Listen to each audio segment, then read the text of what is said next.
이번 사연은 백수 손희 신우가 짐을 싸들고 원쳐 살려 하길래 내쫓았더니 시부모님과 신우가 스님을 잡들이 하러 왔길래 시원하게 엎어버리고 내쫓았다는 며느님의 안녕하세요.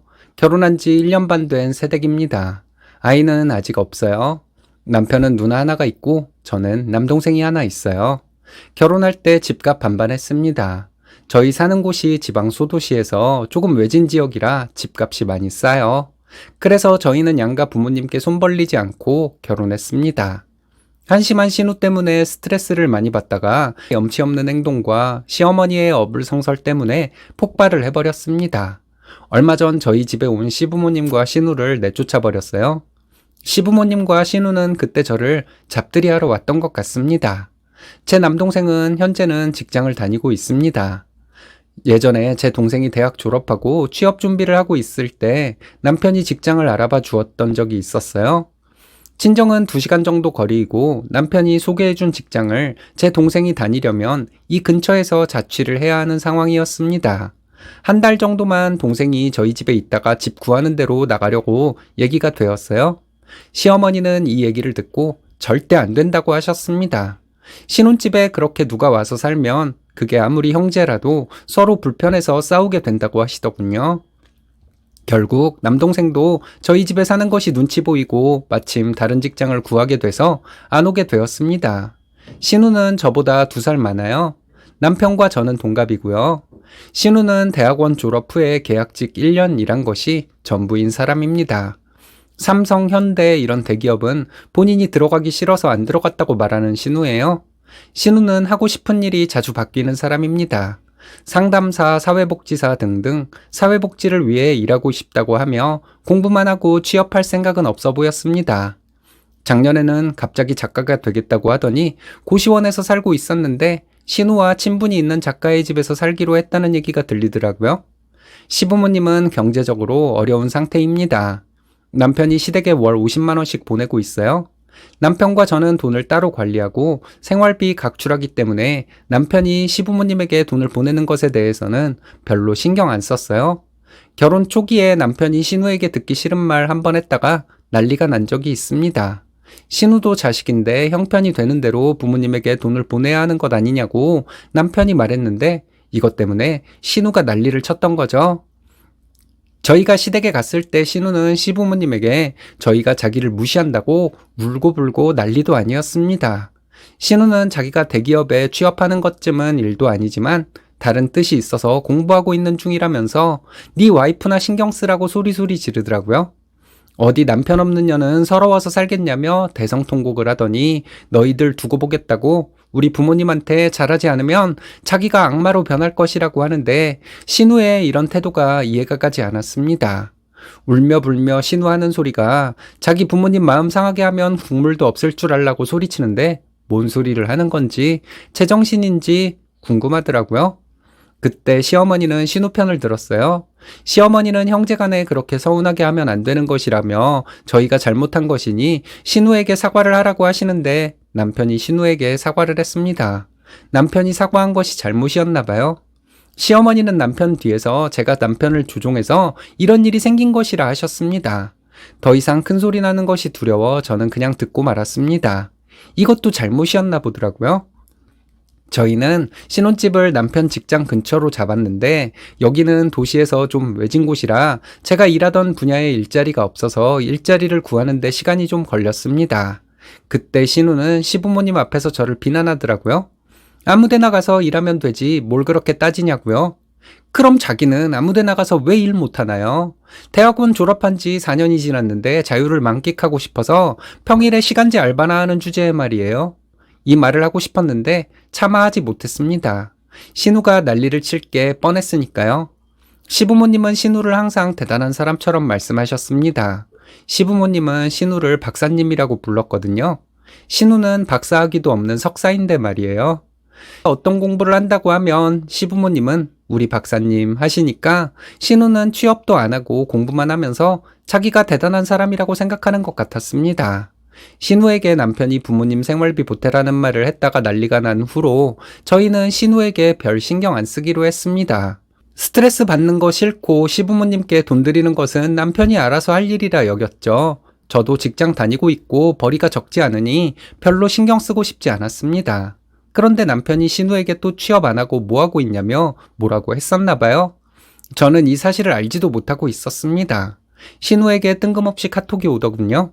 부모님께 돈 드리는 거 당분간 계획 없다. 고시원 사는 것도 한계가 있다. 너네한테 취업 언제 할 거냐는 얘기 듣는 거 싫다.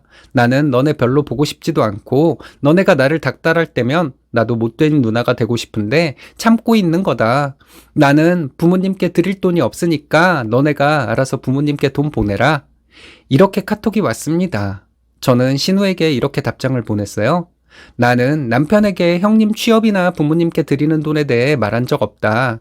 남편이 형님한테 무슨 말을 했는지 모르겠지만 남매지간의 일에 나를 끌어들이지 않으셨으면 좋겠다. 식사 잘 챙겨 드시고 일 잘 풀리길 바란다.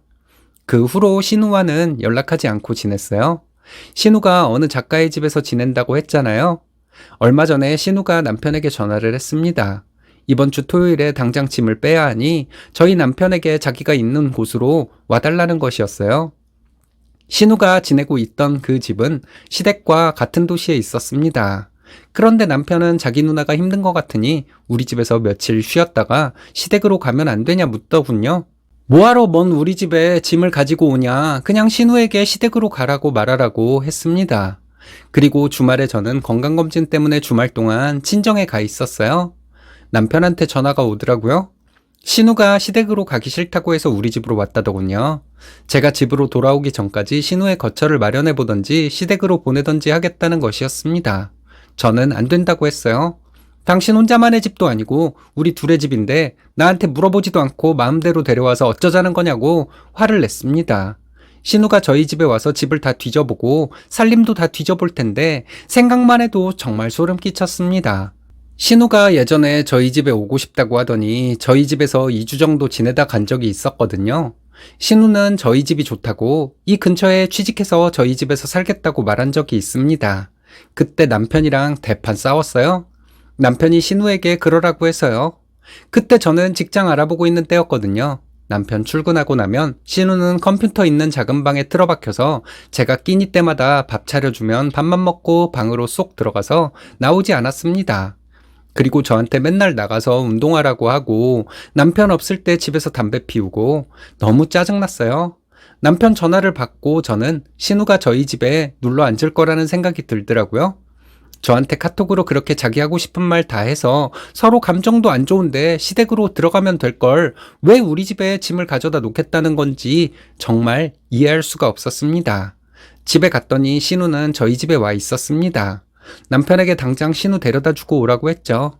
여기는 우리가 같은 돈 들여서 장만한 우리 신혼집이니 당신 마음대로 신우를 데리고 올 수 없다고 화를 내며 말했습니다. 남편은 결국 신우와 함께 나가더라고요. 남편은 신우를 시댁에 데려다 주었습니다. 다음날 남편은 저에게 서운하다고 하길래 또 남편에게 엄청 화를 냈습니다. 나도 일한다. 시댁 경제 사정이 좋지 않아서 당신이 버는 돈이 시댁에 들어가기 때문에 아이 계획도 아직 세우지 못하고 나도 일하고 있기 때문에 당신이 당신 부모님에게 돈을 보낼 수 있는 거다. 당신 가족들 부양하려고 결혼한 거 아니니까 똑바로 처신해라. 저는 남편에게 이렇게 말했습니다. 남편도 할 말이 없는지 미안하다고 하더라고요. 그 다음 주말에 시부모님과 신우가 연락도 없이 저희 집에 불쑥 찾아왔더군요. 시어머니는 형제가 어려울 때 서로 돕고 사는 거지 이렇게 매정하게 굴 수가 있는 거냐고 하시는데 본인이 했던 말은 기억이 안 나는 건지 참 어이가 없었습니다. 그래서 지난번에 남동생과 있었던 일을 얘기했어요. 예전에 남동생이 직장 때문에 저희 집에서 잠시 지내려고 했는데 그때 어머니가 하신 말씀 기억 못 하시냐고 했습니다. 그때 어머니가 신혼집에 누가 같이 살면 형제라 해도 서로 불편해서 싸우게 된다고 하지 않았냐 했더니 그런 적이 없다고 잡아떼시더군요. 남편이 옆에서 엄마가 나랑 이 사람한테 분명 그렇게 말했는데 거짓말 마시라고 했습니다. 내 동생은 안 되고 신우는 되는 게 말이 되냐고. 안 되면 둘 다 안 되는 거지. 신우가 여기에 직장을 구한 것도 아니고 여기서 놀고 먹으며 지내겠다는 건데 나를 그렇게 싫어하는 신우가 우리 집에서 그렇게 놀고 먹는 거 보면 스트레스 받아 미칠 것 같아서 못 오게 한 것이라고 했어요. 어머님과 아버님은 신우를 박사님이라고 부르며 대단한 것처럼 생각하시지만 사실 신우는 철없는 어린아이라고 저 나이 먹도록 고생하기 싫어서 직장도 안 다니고 부모한테 얹혀 살다가 동생에게 얹혀 살려고 하는 한심한 인생이라고 했습니다. 그리고 신우에게 말했죠. 정 여기서 살고 싶으면 내가 나가겠다고요. 형님이 여기 있는 동안 내가 나가서 살던지 남편과 이혼하던지 할 테니까 여기 있고 싶으면 있으라고 했습니다. 시부모님은 제가 이렇게 하고 싶은 말 다 하는 걸 처음 보셔서 당황하셨을 거예요. 어버버하고 있는 시부모님과 신우를 남편이 데리고 나갔습니다. 그리고 잠시 후에 남편이 들어오더군요. 저에게 계속 사과하는 남편에게 저는 짧게 말했어요. 시댁 식구들 단속 잘하라고요. 처음에는 나도 시부모님과 신우를 가족으로 생각하려고 했는데 나를 가족으로 생각하지 않는 사람들이라서 그 사람들과 가족이 되는 것을 포기했다고요. 솔직히 신우가 이상한 행동을 했을 때 남편이 처신을 잘해주었다면 이런 일도 없었을 것 같아요. 그래서 남편이 좀 원망스럽습니다. 제가 신우를 너무 냉정하게 대한 건지 많은 분들께 여쭤보고 싶어서 이렇게 글을 적어봤습니다. 어느 누가 신우를 딸처럼 데리고 살고 싶을까요? 신우는 나이를 얼굴로만 먹었나 봅니다. 시어머니도 참 웃기네요. 사돈총각은 같이 살면 안 되고 자기 딸은 데리고 있으라며 가족끼리 그럴 수 있냐는 게 말이 될까요? 쓰니님이 잘하신 것 같은데 여러분들의 생각은 어떤가요?